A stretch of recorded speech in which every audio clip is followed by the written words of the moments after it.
Pemirsa, Kapolri Jenderal Polisi Listio Sigit Prabowo didampingi keluarga korban pengemudi ojek online yang meninggal dunia akibat terlindas mobil rantis Brimob memberikan keterangan di Rumah Sakit Cipto Mangunkusumo, Jakarta. Kapolri menyampaikan permintaan maaf kepada keluarga korban driver ojek online Afvan Kurniawan yang meregang nyawa akibat dilindas kendaraan rantis Brimob di saat aksi demonstrasi 28 Agustus 2025.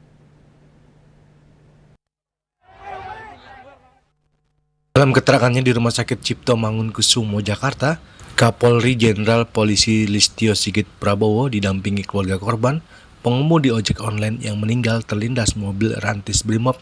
Kapolri menyampaikan permintaan maaf kepada keluarga korban rapper ojek online Afvan Kurniawan yang meninggal dilindas kendaraan rantis Brimob di saat aksi demonstrasi 28 Agustus 2025. Tak selang berapa lama, Kapolri pun memeluk satu keluarga korban dengan isak tangis yang tidak terbendung lagi. Kapolri juga menegaskan sangat menyesal terhadap insiden yang terjadi pada saat demonstrasi. Menurutnya, pihaknya akan bertanggung jawab dan segera memerintahkan jajarannya untuk segera mengambil langkah penanganan yang terbaik. Minta oleh keluarga almarhum, dan salah satunya tentunya kita tetap akan menindaklanjuti peristiwa yang terjadi. Saya kira tadi Pak Kadif Propam sudah menyampaikan dan saya minta untuk dilanjutkan, dan tentunya saya juga minta maaf pada seluruh keluarga besar ojol dan juga masyarakat atas musibah dan peristiwa yang terjadi, dan mudah-mudahan semuanya bisa tetap terjaga dan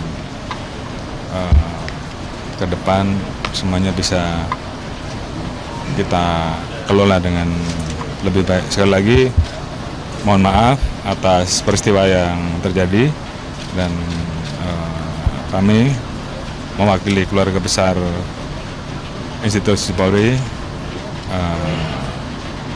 menyampaikan duka cita yang mendalam dan permohonan maaf yang sebesar-besarnya.